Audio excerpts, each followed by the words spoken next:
Naugatuck, Connecticut. Pam, you're next. It's great to have you on the EIB network. Hello. Oh, thank you so much for taking my call, Russ. Yes, ma'am.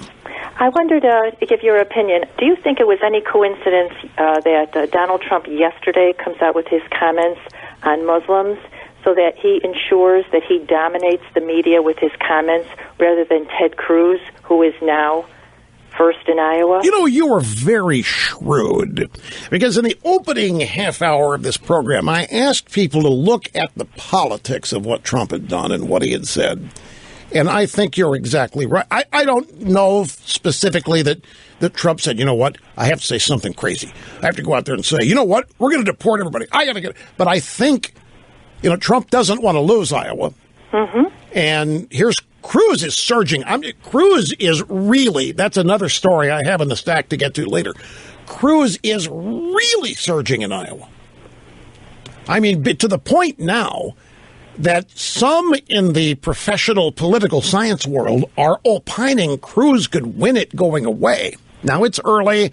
Sometimes things like that are the kiss of death, but it's not being widely said. Just a couple of people have made the point of studying the data, which is just polling data right now.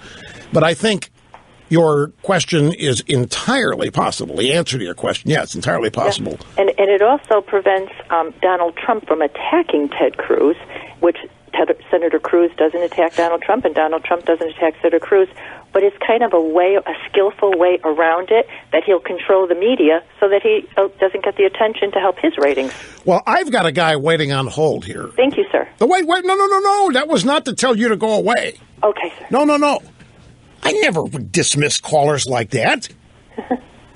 Just hanging. I've got a guy waiting to talk. He's mad at me.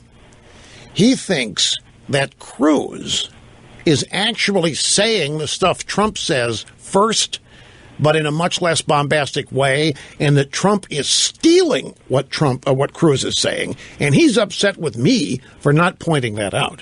Well, I have a thought on that, if I may, sir. Well, you may. I believe in November, mid-November to a little later November, after the Paris attacks, I believe Senator Cruz introduced a bill into the Senate the bill had, the content was approximately something that stated that he was going to, for 3 years, I believe was the time limit, he would pause the refugees coming into the country from hotbed areas so that until we could get and reassess that program 3 years later.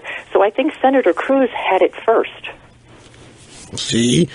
I think it was right after the Paris attacks, sir. Well, I've got November 20th. Yeah, or so? I know. Yeah, I remember. I know what you're talking about.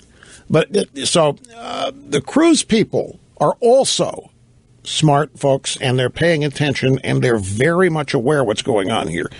And as I needed to correct myself earlier, I'm going to say again, Cruz is the only other person in politics who has not jumped in Trump's chili over this.